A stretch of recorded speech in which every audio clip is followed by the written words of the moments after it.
जय हिंद दोस्तों। Welcome to AP academy. आज हम लोग शुरू करने जा रहे हैं पोस्ट मौर्यन पीरियड।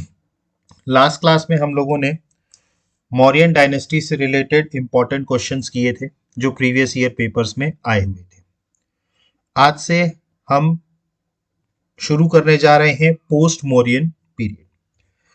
देखिए, पोस्ट मौर्यन पीरियड को एज ऑफ स्मॉल किंगडम भी कहते हैं। इसको एज ऑफ स्मॉल किंगडम इसलिए कहा जाता है क्योंकि इस समय पर या इस ड्यूरेशन में अगर हम बात करें तो जो साम्राज्य रहा है वो छोटे छोटे एम्पायर्स रहे हैं। मतलब कोई बहुत बड़ा साम्राज्य नहीं रहा जैसे मौर्य डायनेस्टी थी। अगर हम बात करें तो जो छोटे छोटे एम्पायर्स रहे हैं उन्होंने रूल किया है, इसीलिए इसको एज ऑफ स्मॉल किंगडम्स कहा जाता है। अब इनमें कुछ ऐसे साम्राज्य रहे हैं जो हमारे ही देश के रहे हैं, मतलब जिसे हम कहें कि नेटिव किंगडम रहे, और कुछ ऐसे किंगडम्स भी रहे हैं जो फॉरेन किंगडम्स रहे हैं जिन्होंने बाहर से आक्रमण किया है।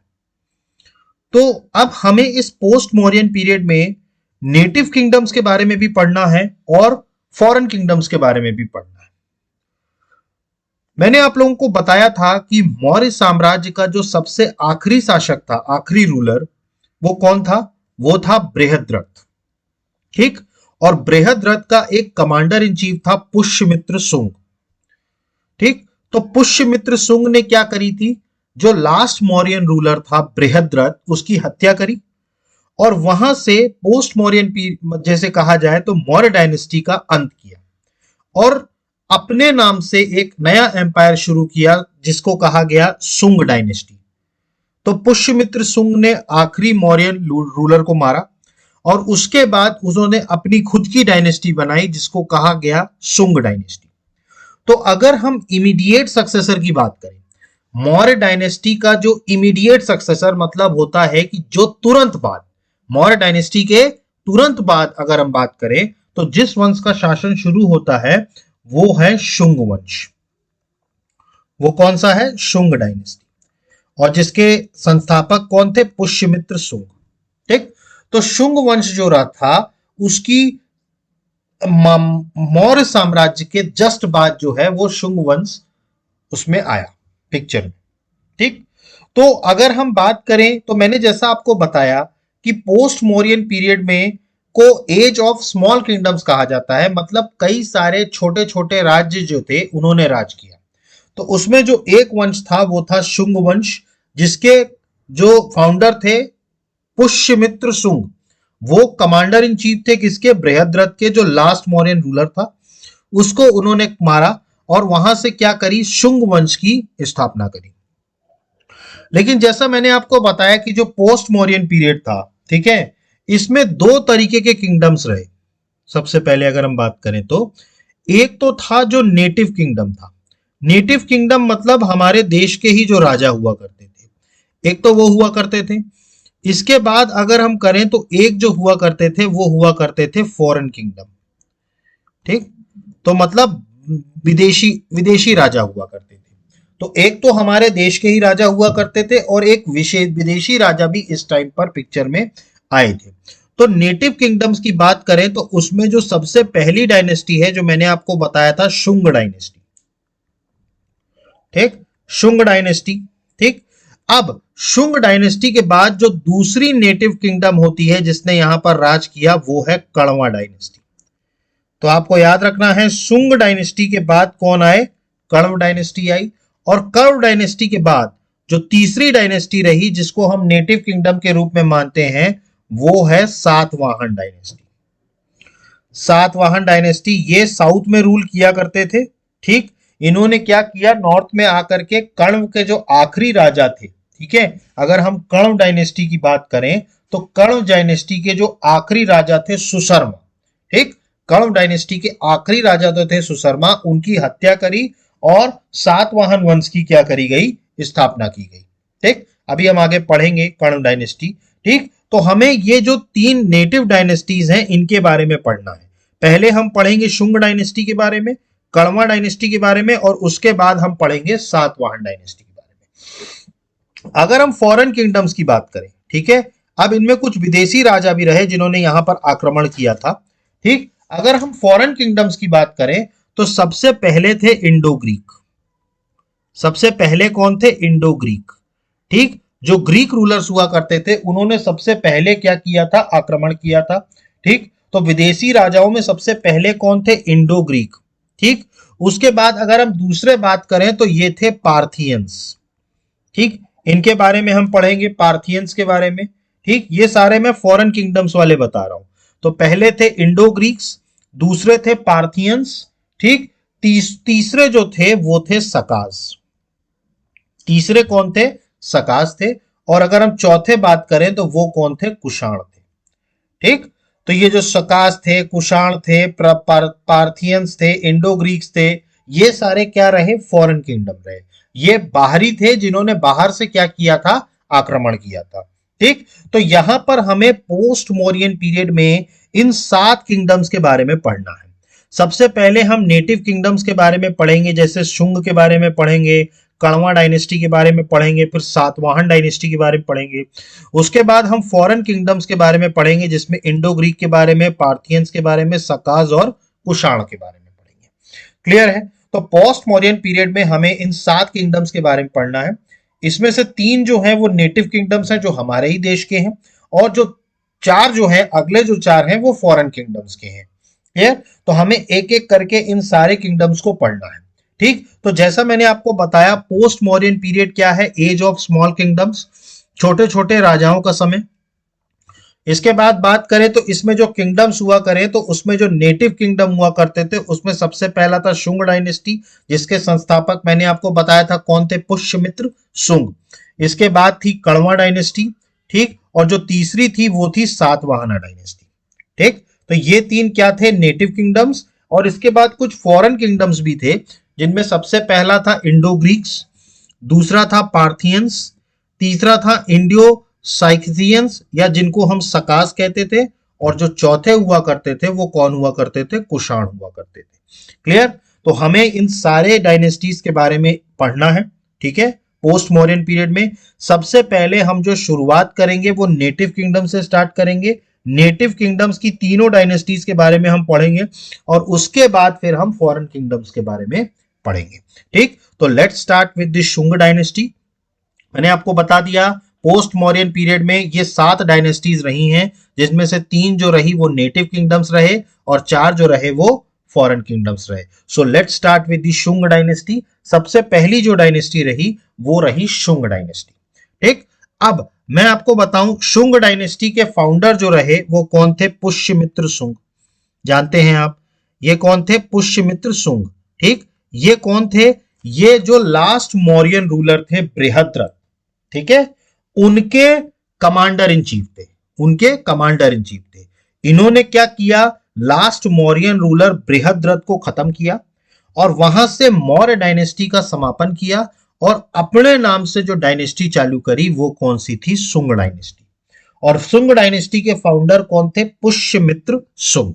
ठीक, अब यहां पर अगर हम इनकी राजधानी की बात करें तो पुष्यमित्र शुंग की 2 राजधानियां थी। अगर हम शुंग डायनेस्टी की बात करें तो इनकी 2 राजधानी थी। एक थी पाटलिपुत्र, ठीक, पाटलिपुत्र जो इनकी राजधानी थी, और इन्होंने दूसरी जो राजधानी बनाई थी वो विदिशा बनाई थी। दूसरी जो राजधानी बनाई थी वो क्या बनाई थी? विदिशा बनाई थी।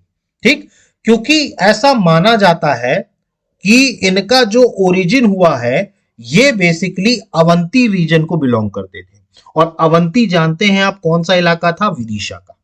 ठीक, अवंती जो हुआ करता था वो किसका इलाका हुआ करता था? विदिशा, उज्जैन। ठीक, तो एक तरीके से इनकी 2 राजधानियां थी, पाटलिपुत्र और विदिशा। ठीक, इसके फाउंडर कौन थे? पुष्यमित्र शुंग, और इसकी जो राजधानी थी वो कहां कहां थी? पाटलिपुत्र और विदिशा।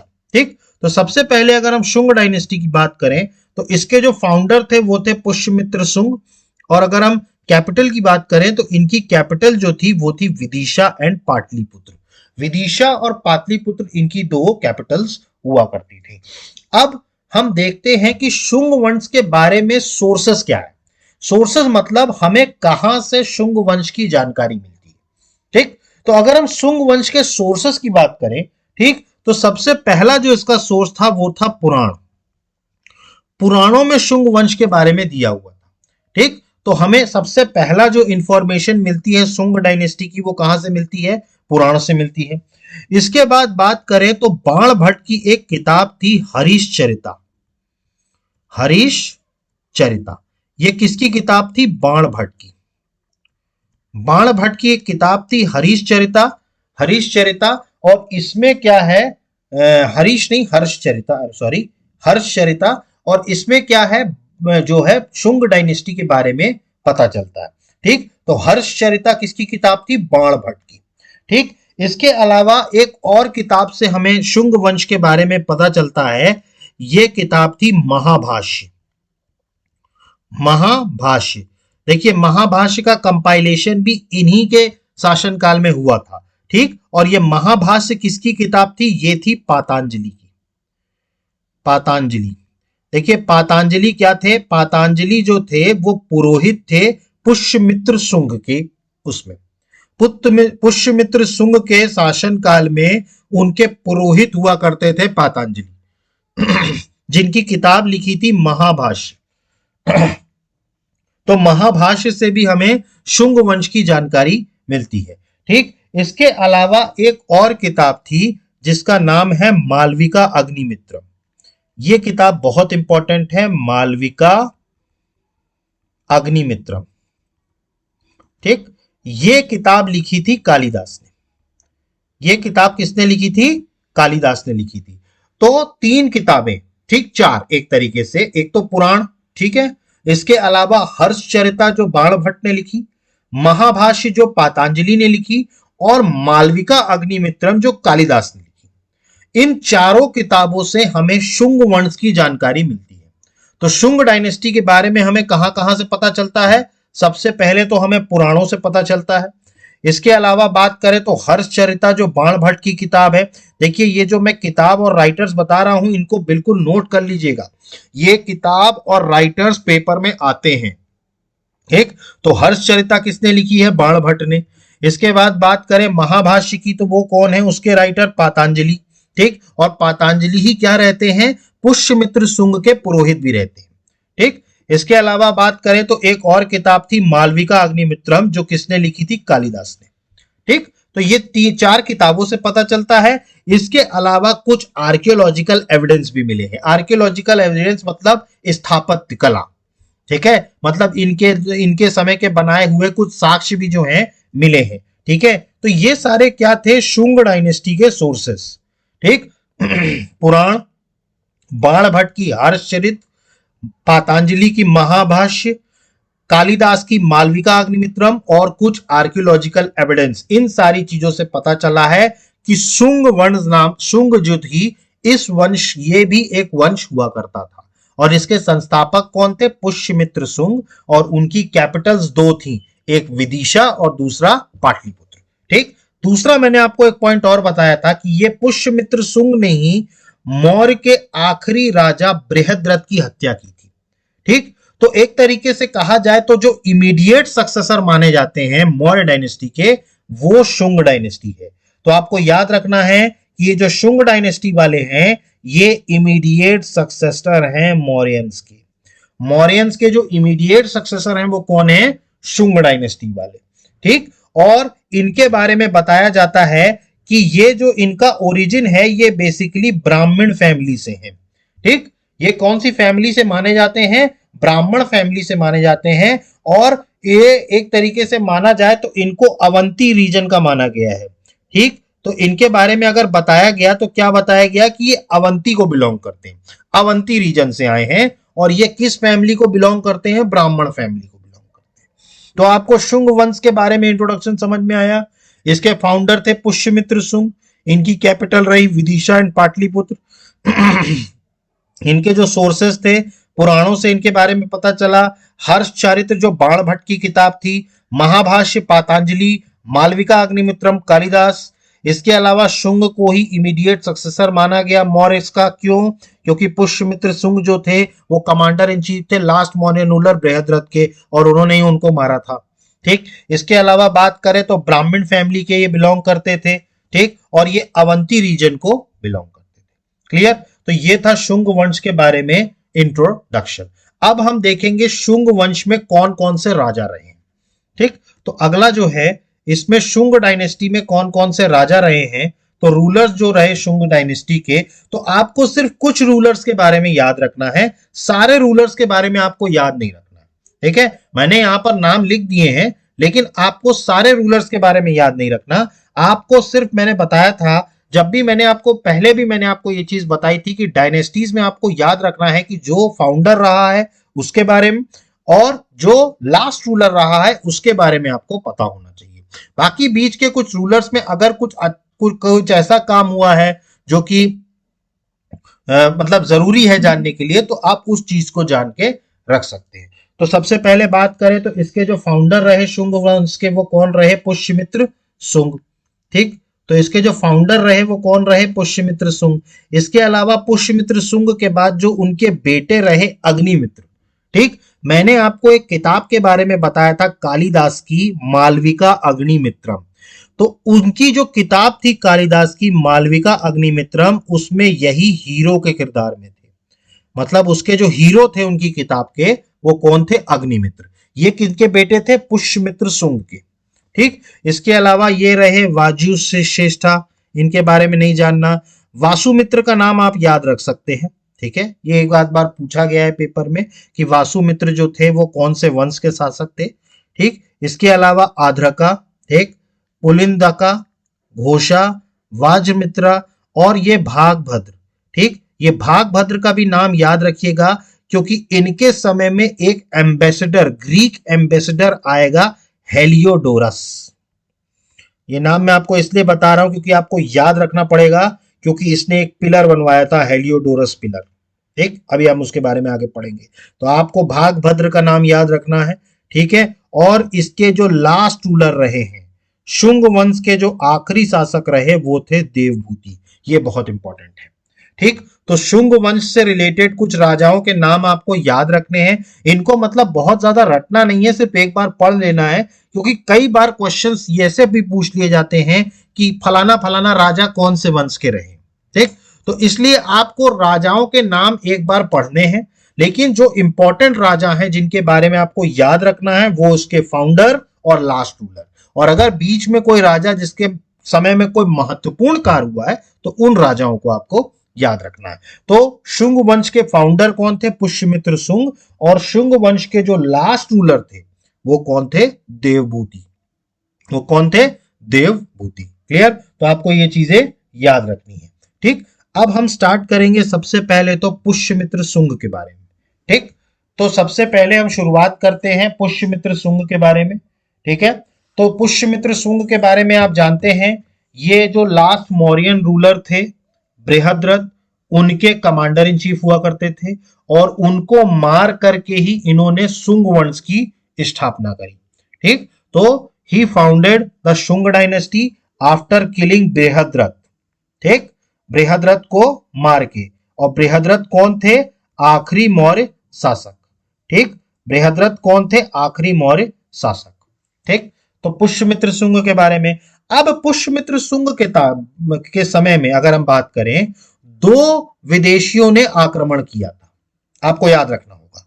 इनके समय में ग्रीक, ठीक है, ग्रीक जो हुआ करते थे जिनको बोला जाता था यवना, ये आपको याद रखना है। ग्रीक्स को क्या बोला करते थे? यवना। ठीक, तो पुष्यमित्र शुंग के टाइम पर इन्होंने दो युद्ध लड़े थे यवना से। यवना मतलब ग्रीक। ठीक, यवना मतलब कौन थे? ग्रीक। ग्रीक्स को क्या बोला जाता था? यवना बोला जाता था। तो इनके समय काल में ही दो ग्रीक के रूलर्स थे जिन्होंने भारत पर आक्रमण किया था। मतलब दो वॉर्स इन्होंने लड़ी थी पुष्यमित्र शुंग ने। ठीक है, पहला जो था, अगर हम बात करें तो पहला जो था वो थे डिमिट्रियस। डिमिट्रियस, ठीक है, पहले जो रूलर थे, ठीक है, पहले ग्रीक रूलर जिन्होंने भारत पर आक्रमण किया था, पहले यवना रूलर, वो कौन थे? डिमिट्रियस। ठीक है, और जो दूसरे थे, ठीक है, वो थे मिनेंडर। ठीक है, मिनेंडर मतलब इनको बोला जाता है मिलिंद। ठीक, तो ये दो ग्रीक रूलर्स थे जिनके जो पुष्यमित्र शुंग के समय में जिन्होंने आक्रमण किया था भारत के ऊपर। ठीक, तो पुष्यमित्र शुंग ने दो यवनांश से युद्ध किया था। एक जो थे वो दिमित्रियस थे और दूसरे जो थे वो मिनेंडर थे, जिनको मिलिंद बोला जाता था। ठीक, तो दो ग्रीक यवनांश के सामने पुष्यमित्र शुंग का युद्ध हुआ था। ठीक, इसके अलावा बात करें तो पुष्यमित्र शुंग ने दो अश्वमेध यज्ञ भी करवाए थे। ठीक, इन्होंने क्या किया था, दो अश्वमेध यज्ञ करवाए थे, दो अश्वमेध यज्ञ। ठीक, देखिए पहले के समय में जो राजा महाराजा हुआ करते थे वो राजसूय यज्ञ और अश्वमेध यज्ञ करवाया करते थे। अश्वमेध यज्ञ में क्या होता था कि अपना घोड़ा जो है वो छोड़ा करते थे और जिन जिन राज्यों से वो घोड़ा पास होता था, अगर वो राज्य उस घोड़े को नहीं रोकते थे, मतलब कि उस राज्य ने उनका आधिपत्य स्वीकार कर लिया था, और जो भी राजा उस उनके घोड़े को रोक देता था उससे फिर उनको युद्ध करना होता था। मतलब जैसे इन्होंने घोड़ा अपना छोड़ा पुष्यमित्र शुंग ने, वो राज्य दर राज्य जाता जा रहा है और जिस भी राजा ने उसको रोक दिया तो उसको पुष्यमित्र शुंग के साथ क्या करना पड़ेगा, युद्ध करना पड़ेगा। तो दो ऐसे अश्वमेध यज्ञ करवाए थे। ठीक है, पुष्यमित्र शुंग ने, और ये यज्ञ करवाने वाले प्रीस्ट या पुरोहित कौन थे, जो मैंने आपको बताया, पातंजलि। ठीक, ये बहुत इंपॉर्टेंट है, आपको याद रखना है। बहुत सारे पेपर्स में ये क्वेश्चन पूछा गया है कि भैया पातंजलि किसके समय में पुरोहित थे, तो वो थे पुष्यमित्र शुंग के टाइम पे। तो आपको ये याद रखना है, पुष्यमित्र शुंग के लिए दो अश्वमेध यज्ञ करवाए गए थे, किसके द्वारा, पातंजलि के द्वारा। और ये कहां लिखा है, अगर आपसे पूछा जाए, देखिए हिस्ट्री में हर चीज का एविडेंस होता है कि ये चीज कहां लिखी है, तो ये अयोध्या इंस्क्रिप्शन में लिखी है। कहां लिखी है, अयोध्या इंस्क्रिप्शन में ये चीज मेंशन की गई है कि पुष्यमित्र शुंग ने दो अश्वमेध यज्ञ करवाए थे और उस यज्ञ को करवाने वाले पुरोहित कौन थे, पातंजलि। ये कहां लिखा है, अयोध्या इंस्क्रिप्शन में।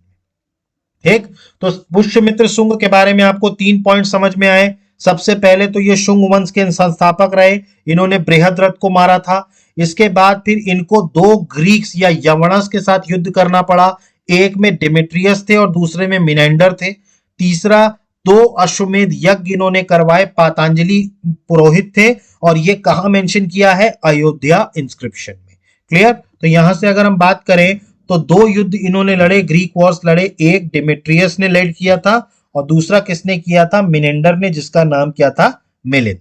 ठीक, ये हुआ। इसके बाद अगर हम बात करें तो पुष्यमित्र शुंग के ही टाइम पर इन्होंने दो अश्वमेध यज्ञ करवाए थे। ठीक है, और जिसमें कौन थे, इनके पुरोहित पातंजलि थे। ठीक है, तो पातंजलि एज अ प्रीस्ट या पुरोहित के रूप में, और ये कहां मेंशन किया हुआ है, ये मेंशन किया हुआ है अयोध्या इंस्क्रिप्शन में। क्लियर, ये कहां मेंशन किया है, अयोध्या इंस्क्रिप्शन में। ठीक, इसके अलावा अगर हम बात करें तो पुष्यमित्र शुंग के बारे में एक बात और कही गई है जो थोड़ी सी कंट्रोवर्शियल है। मतलब उसको लोग, मतलब एज अ हम हिस्टोरियंस के रूप में अगर बात करें तो उसको उतना सही नहीं माना करते। इनके बारे में बौद्ध धर्म की एक किताब है, दिव्यवादनी। ठीक है, दिव्यवादना एक किताब है, दिव्यवादना।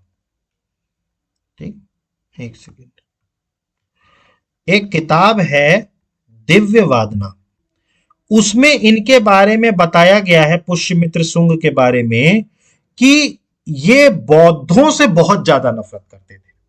मतलब इन्होंने कई सारे बुद्धिज्म मानने वालों का परसिक्यूशन करवाया। परसिक्यूशन करवाना मतलब एक तरीके से उनको जान से मार देना।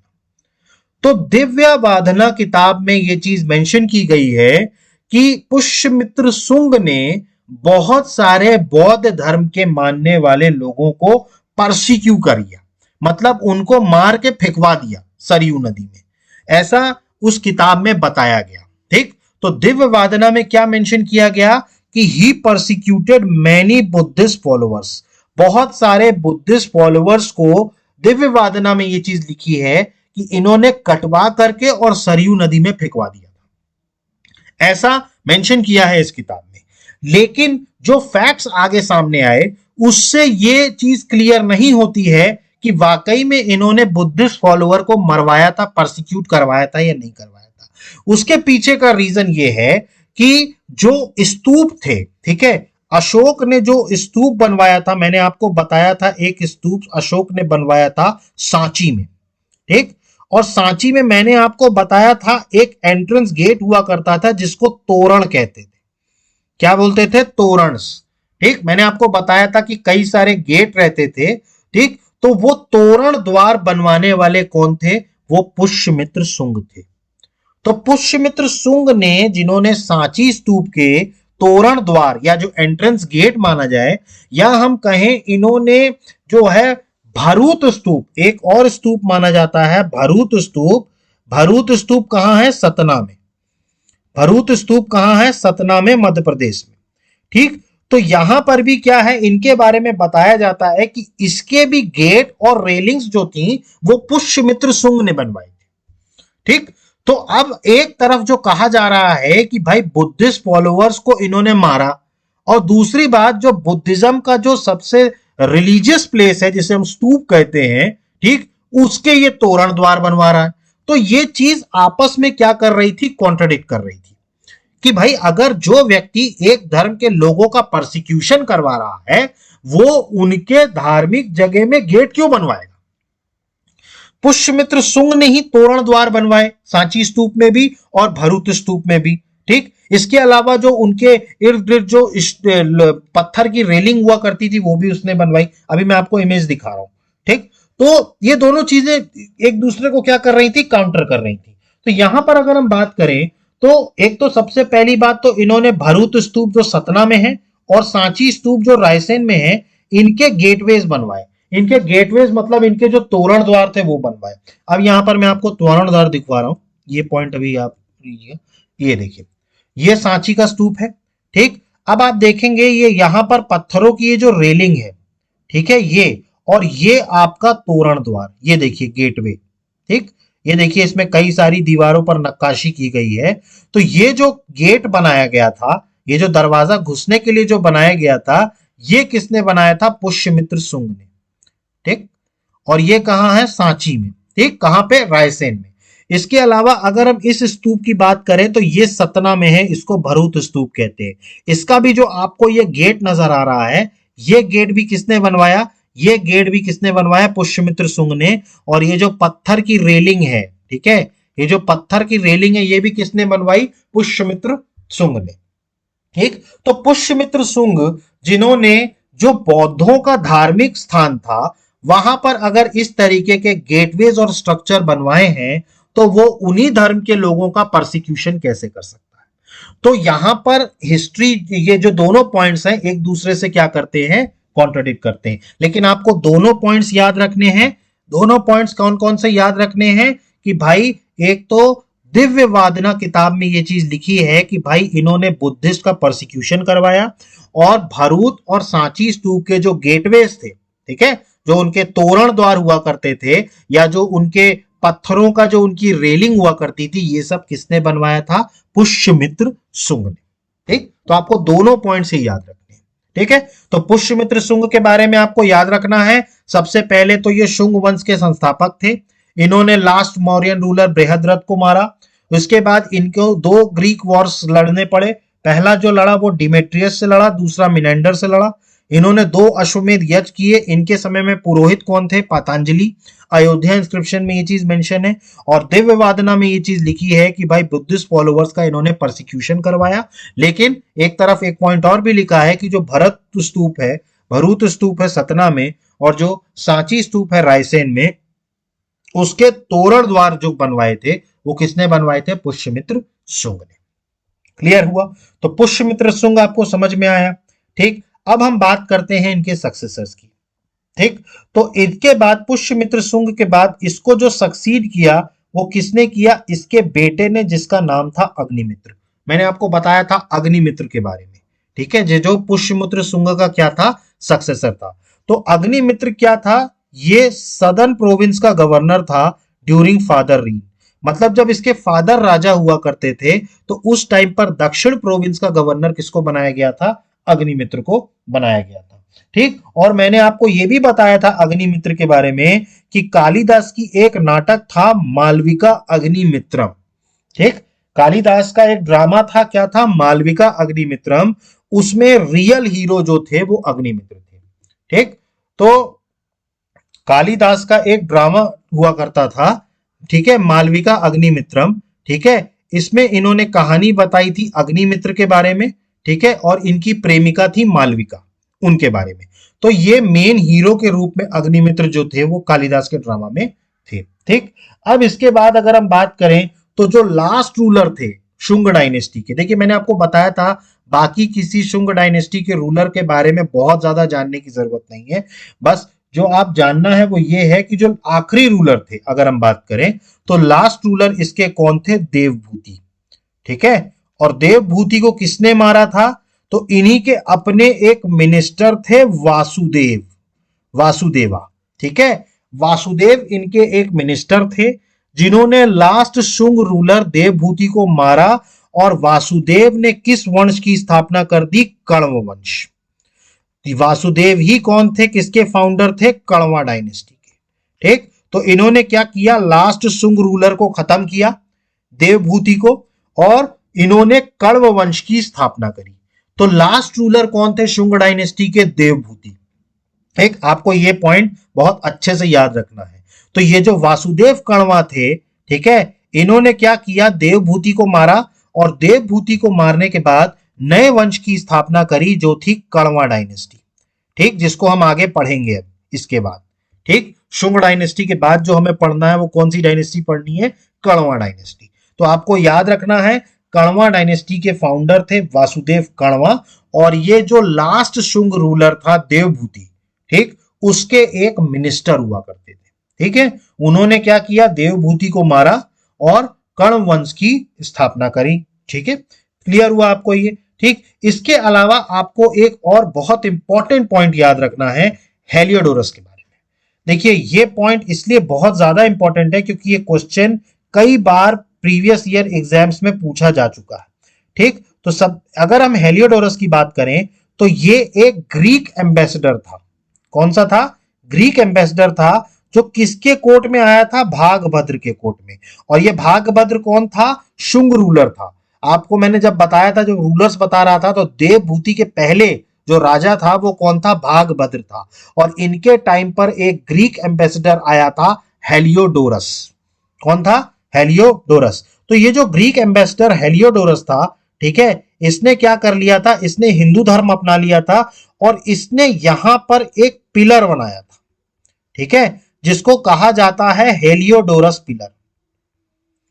मतलब उसका नाम ही है हेलियोडोरस पिलर। उसका नाम हेलियोडोरस पिलर इसलिए पड़ा क्योंकि ये हेलियोडोरस ने बनवाया था। और ये कहां बनवाया था, ये बनवाया था बेस नगर विदिशा में। ये कहां बनवाया था, बेस नगर विदिशा में। आपको याद रखना है हेलियोडोरस ने एक पिलर बनवाया था, कहां बनवाया था, बेस नगर विदिशा में। और ये इसने किसको डेडिकेट किया था, it is dedicated to Vishnu. It is dedicated to Vishnu. Vishnu भगवान को डेडिकेट किया था। तो हेलियोडोरस कौन था, एक ग्रीक एम्बेसडर था जो किसके कोर्ट में आया था, भागभद्र के कोर्ट में आया था, जो एक शुंग रूलर था। ठीक। और इसने एक पिलर बनवाया था बेस नगर विदिशा में। और इस पिलर को किसको डेडिकेट किया था, it is dedicated to Vishnu. It is dedicated to Vishnu. ये मैं आपको दिखा रहा हूं। तो he constructed a pillar named as Heliodorus pillar at Besnagar Vidisha dedicated to Vishnu. ये बहुत इंपॉर्टेंट पॉइंट है। ठीक है। हेलियोडोरस पिलर जो बनवाया था वो किसने बनवाया था, हेलियोडोरस ने, जो कौन था, एक ग्रीक एम्बेसडर था। क्लियर, एक ग्रीक एम्बेसडर था। ठीक है। कहां बनवाया था, बेस नगर विदिशा में। ये है वो पिलर। ये देखिए, ये जो है, ये जो पिलर है, ये किसने बनवाया था, हेलियोडोरस ने बनवाया था। ठीक है। हेलियोडोरस कौन था, ग्रीक एम्बेसडर था। ठीक है। लेकिन जब ये यहां आया तो हिंदू सभ्यता से काफी ये प्रभावित हुआ और इसने यहां पर एक पिलर बनवा दिया जिसको कहा गया हेलियोडोरस पिलर। ये कहां है, बेस नगर विदिशा में। क्लियर। और ये किसने बनवाया, हेलियोडोरस ने। और ये किसके शासन काल में आया था, भागभद्र। ये क्वेश्चन कई बार पूछा गया है। क्लियर। तो आपको ये चीजें याद रखनी है। क्लियर हुआ आपको यहां तक? ठीक, अब हम देखते हैं कि शुंग वंश के कंट्रीब्यूशन क्या क्या रहे। मतलब ये जो शुंग डायनेस्टी आई, इसके कंट्रीब्यूशन क्या क्या रहे हमारे उसमें, अगर हम बात करें। ठीक, देखिए सबसे पहला तो ये रहा कि शुंग रूलर्स ने जो ग्रीक आक्रमण कर रहे थे उनके आक्रमण को रोकने का काम किया। आपने देखा कि दो दो ग्रीक्स ने आक्रमण किया था पुष्यमित्र शुंग के टाइम पे। ठीक, तो इन्होंने क्या किया, उसको सफलतापूर्वक जो ग्रीक वहां से आक्रमण कर रहे थे उसको रोकने का काम किया, सबसे पहली बात तो। दूसरा, इनके समय में ब्राह्मणिज्म और वैदिक रिचुअल्स जो हो गए वो रिवाइव हो गए। आपको याद होगा जब मैंने आप लोगों को वर्ण व्यवस्था पढ़ाई थी, तो वर्ण व्यवस्था की कुछ कुरीतियों के कारण ही जैन धर्म और बौद्ध धर्म का जन्म हुआ। और धीरे धीरे क्या हुआ, जैसे ही मगध डायनेस्टी आई, तो मगध डायनेस्टी में धीरे धीरे धीरे धीरे क्या हो गया, बौद्ध और जैन धर्म जो हो गया वो हावी होने लगा। ठीक, उनके हावी होने के कारण रिचुअल्स जो थे, ये जो सभ्यताएं वगैरह थी कि जानवरों को मारना, ये सारी जो सभ्यताएं थी, इनको धीरे धीरे क्या करने लगी, इसमें कमी आने लगी। लेकिन जैसे ही मौर्य साम्राज्य खत्म हुआ, ठीक, तो बुद्धिज्म का इफेक्ट थोड़ा थोड़ा कम हुआ। ठीक, और जो ब्राह्मण लोग थे, जब ब्राह्मणिज्म था वो धीरे धीरे उदय होना शुरू हुआ, क्योंकि बेसिकली ये जो पुष्यमित्र शुंग थे ये ब्राह्मण ओरिजिन के थे। ये किसकी ओरिजिन के थे? ब्राह्मण ओरिजिन के। तो ब्राह्मणिज्म और वैदिक रिचुअल्स जो थे वो वापस रिवाइव होना किसके टाइम पे शुरू हुए? शुंग डायनेस्टी के टाइम पे। अब देखिए, अगर ब्राह्मणिज्म का उदय हो रहा है मतलब जाहिर सी बात है वैदिक सभ्यता का उदय हो रहा है, और अगर वैदिक सभ्यता का उदय होगा तो भाई जाहिर सी बात है संस्कृत लैंग्वेज का प्रमोशन होगा। ठीक, क्योंकि इसी संस्कृत लैंग्वेज के अगेंस्ट में ही तो जैनों ने पाली, और अगर हम बुद्धिज्म की बात करें तो उन्होंने प्राकृत लैंग्वेज को बढ़ावा दिया था। तो ये क्या करेंगे, ये संस्कृत को बढ़ावा देंगे। ठीक है, क्योंकि ये क्या कर रहे हैं, ये वैदिक रिचुअल्स को वापस ला रहे हैं। मतलब जो अपना ब्राह्मणिज्म जो था, वैदिक धर्म जो था, उसको क्या कर रहे हैं, ठीक है, वो कर रहे हैं। और इन्होंने क्या किया, वैष्णविज्म को भी प्रमोट किया। वैष्णविज्म को भी क्या किया इन्होंने, बहुत ज्यादा प्रमोट किया। आपने देखा हेलियोडोरस जो ग्रीक एम्बेसडर आया था, उसने जो पिलर बनवाया वो भी किसको डेडिकेट किया? विष्णु भगवान को। ठीक, तो वैष्णविज्म भी इनके टाइम पर प्रमोट हुआ। ठीक, संस्कृत लैंग्वेज प्रमोट हुई। ठीक, और उसके अलावा इनके टाइम पर एक किताब थी महाभाष्य, जो किसने कंपाइल्ड करी? पातंजलि में। मैंने जब आपको सोर्सेस बताए थे कि शुंग वंश के बारे में हमें कहां से पता चलता है, तो मैंने आपको किताब का नाम बताया था महाभाष्य, जिसको किसने कंपाइल किया? पातंजलि ने। ठीक, तो इनके समय में महाभाष्य किताब आई, और इन्हीं के समय में बताया जाता है अकॉर्डिंग टू दिव्य वर्धना कि बुद्धिस्ट फॉलोअर्स का परसिक्यूशन हुआ था। बुद्धिस्ट फॉलोअर्स का क्या हुआ था? परसिक्यूशन हुआ था। किसके टाइम पे? शुंग वंश के टाइम पे। तो आपको याद रखना है, बुद्धिस्ट फॉलोअर्स का परसिक्यूशन हुआ अकॉर्डिंग टू दिव्य वर्धना। ठीक, अकॉर्डिंग टू दिव्य वर्धना। इसके अलावा अगर हम बात करें तो शुंग का, अगर हम आर्ट एंड आर्किटेक्चर की बात करें तो इनका बहुत ज्यादा आर्ट एंड आर्किटेक्चर नहीं रहा। बस हाँ ये रहा कि इन्होंने जो स्तूप वगैरह में जो तोरण वगैरह बनवाए थे वो था। ठीक है, इसके अलावा अगर हम बात करें तो इन्होंने जो स्टोन की रेलिंग्स बनवाई थी स्तूप के अराउंड, मैंने आपको बताया। और तीसरा जो था वो था हेलियोडोरस पिलर। ये मैंने आपको बताया था इन्हीं के समय में बना था। किसने बनवाया था? हेलियोडोरस ने बनवाया था। कहां? बेसनगर, विदिशा, एमपी में। ठीक, अब आपको ये याद रखना हेलियोडोरस क्या था? ये जो था वो एक क्या था, एक ग्रीक एम्बेसडर था। ठीक है, ग्रीक एम्बेसडर था। क्लियर है? क्लियर हुआ ये? ठीक, अब इसको आप एक चीज और यहां पर पॉइंट नोट कर लीजिए। अब मैंने आपको बताया जैसे कि हेलियोडोरस जो था वो ग्रीक एम्बेसडर था, तो ये किसके शासक किस राजा ने इसको भेजा था? ठीक, तो आपको उस ग्रीक राजा का नाम याद रखना है, वो है एंटियालसिडस। क्या था? एंटियालसिडस। तो ये जो राजा थे एंटियालसिडस ग्रीक के, उनका ये एम्बेसडर था हेलियोडोरस। ठीक है, जिसको भेजा गया था। ठीक है, और ये किसके टाइम पर आया था? भाद्र बहु के टाइम पे। ठीक है, मैंने आपको बताया राजा भाद्र बहु। और इसने क्या बनाया? हेलियोडोरस पिलर बनाया बेसनगर, विदिशा में। तो एंटियालसिडस। ठीक है, ये आपको नाम याद रखना है राजा का। एक आध बार क्वेश्चन जो है इससे भी पूछ लिया गया है। ठीक है, क्लियर हुआ ये? तो ये था शुंग वंश के बारे में। ठीक, तो शुंग वंश यहां पर खत्म होता है। बहुत छोटा वंश था, बहुत ज्यादा इनका टाइम पीरियड नहीं था। ठीक है, आपको सिर्फ कुछ पॉइंट्स याद रखने हैं इसके फाउंडर के बारे में, इसके लास्ट रूलर के बारे में, और इनके अलावा कुछ बुक्स वगैरह इनके टाइम पर इंपॉर्टेंट थी, जैसे महाभाष्य पातंजलि की, ठीक है, इसके अलावा हर्षचरिता बाणभट्ट की थी, ठीक है, पुराणों में इसके बारे में दिया हुआ था। इसके अलावा इनके आर्ट एंड आर्किटेक्चर में आपको एक तो हेलियोडोलस पिलर के बारे में याद रखना है, ठीक है, इसको गरुड़ पिलर भी कहते हैं, ये याद रखिएगा।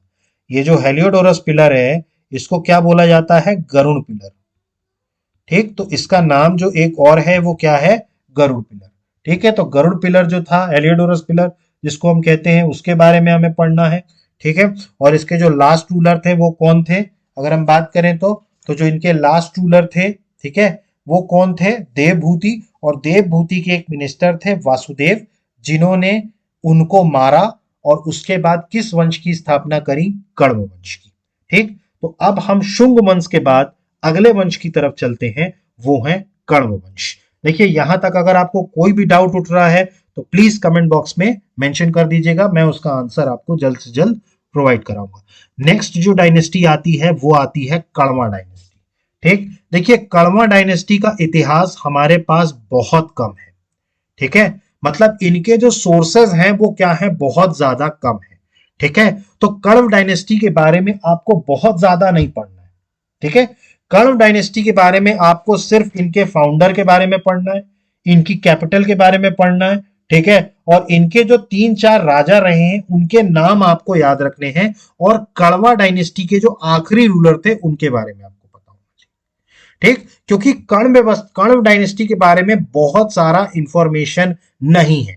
देखिए जिसके बारे में जितना ज्यादा इंफॉर्मेशन होगा इतिहास में, हम उसको उतना ही पढ़ेंगे। जैसे अगर हम मौर्य वंश की बात करें तो मौर्य वंश हमने 4 पार्ट्स में पढ़ा, क्यों, क्योंकि उनके बारे में बहुत ज्यादा इतिहास में मेंशन किया हुआ है, ठीक। लेकिन कण्व वंश के बारे में अगर हम बात करें तो बहुत ज्यादा मेंशन नहीं किया है। तो कण्व वंश के बारे में आपको सिर्फ कुछ पॉइंट्स याद रखने हैं। सबसे पहले तो इसके फाउंडर कौन थे, वासुदेवा, तो आपको ये नाम याद रखना है, वासुदेवा, जो कौन थे, कण्व वंश के फाउंडर। इसके बाद अगर हम बात करें इनकी कैपिटल क्या थी, पाटलिपुत्र, ठीक। तो पाटलिपुत्र क्या थी, इनकी कैपिटल थी।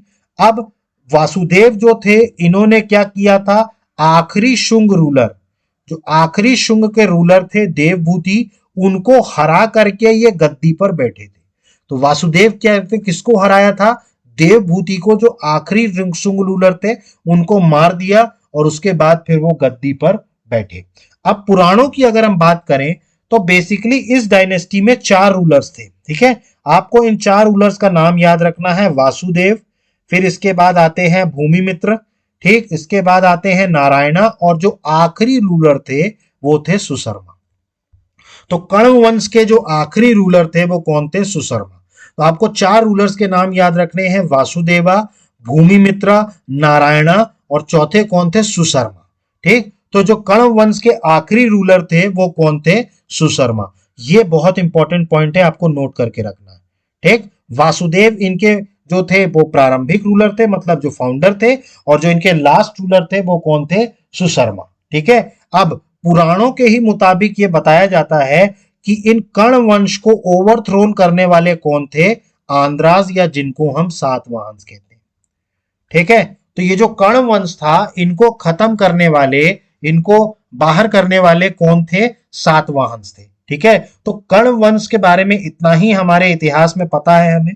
इसके फाउंडर थे वासुदेव, आपको याद रखना है, कैपिटल पाटलिपुत्र थी, इन्होंने आखिरी शुंग रूलर देवभूति को हराया, और इस वंश के जो आखिरी रूलर थे वो थे सुशर्म, और आखिरी रूलर जो सुशर्म थे उनको ही कर्ण वंश को ओवरथ्रो करने किसने किया था, सातवाहन से, जिनको हम आंद्राज भी कहते हैं, ठीक है। और ये सातवाहन वंश की अगर हम बात करें तो इसके जो फाउंडर रहे हैं वो कौन रहे हैं, सिमुक।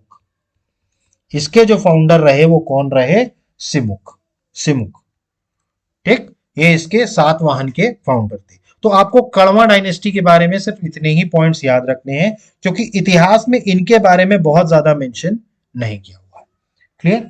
तो यहां पर आज हम अपनी क्लास को स्टॉप करते हैं। हमने आज पोस्ट मौर्यन पीरियड स्टार्ट किया। हमने 2 वंश के बारे में पढ़ लिया, एक तो शुंग डायनेस्टी के बारे में हमने पढ़ लिया और कण्वा डायनेस्टी के बारे में पढ़ लिया। अब जो हम नेक्स्ट क्लास में पढ़ेंगे वो पढ़ेंगे सातवाहन डायनेस्टी, ठीक। अब देखिए सातवाहन डायनेस्टी में भी हमारा जो पढ़ने का तरीका है वो बिल्कुल वैसा ही रहेगा। सबसे पहले हम उसके फाउंडर, कैपिटल और रीन पीरियड देखेंगे। इसके बाद फिर हम उनके सोर्सेज देखेंगे कि कहाँ कहाँ से हमें इनके बारे में पता चलता है। ठीक। इसके बाद हम डायनेस्टीज की ओरिजिन के बारे में देखेंगे और फिर हम आएंगे इंपॉर्टेंट रूलर्स पे। ठीक है। इनके कई सारे रूलर्स रहे हैं सातवाहन के। आपको जैसे इनिशियल लेवल पर हम बात करें तो सिमुक जो है वो इनके फाउंडर रहे। ठीक है। ऐसे करके इनके कई सारे रूलर्स रहे हैं। गौतमी पुत्र सतकर्णी इनके रूलर रहे हैं। ठीक है। बहुत इंपॉर्टेंट रूलर माने जाते हैं। ठीक है। सातकर्णी टू इनके रूलर रहे हैं, बहुत माने जाते हैं सातकर्णी वन। ठीक है। तो इसके बाद फिर हम सातवाहन के कॉन्ट्रीब्यूशंस, सोशल कंडीशंस, एडमिनिस्ट्रेशन, इन सारी चीजों के बारे में हम पढ़ेंगे। ठीक है। तो कल का जो हमारा क्लास रहेगा वो रहेगा सातवाहन डायनेस्टी के ऊपर। ठीक। आज का आई होप कि आपको सारी चीजें समझ में आ गई होंगी। ठीक है। तो पोस्ट मौर्यन पीरियड में शुंग वंश खत्म हो गया, कण्व वंश खत्म हो गया। कल से हम क्या पढ़ेंगे? सातवाहन डायनेस्टी। क्लियर? यहां तक अभी तक जिसको भी कोई भी डाउट उठ रहा है तो प्लीज कमेंट बॉक्स में मेंशन कीजिए। मैं जितना जल्दी से जल्दी हो सकेगा आपको रिप्लाई करूंगा। तो गाइस लास्ट में मैं वही लाइन कहूंगा, अगर आपको हमारा चैनल पसंद आ रहा है तो प्लीज हमारे चैनल को लाइक कीजिए, सब्सक्राइब कीजिए और मैक्सिमम से मैक्सिमम शेयर कीजिए। हमारी इंडियन हिस्ट्री की जो जर्नी है वो चलती रहेगी जब तक हम मॉडर्न इंडियन हिस्ट्री से 1947 में भारत को आजाद नहीं करा देते। तो guys thank you, have a good day, जय हिंद, नमस्कार।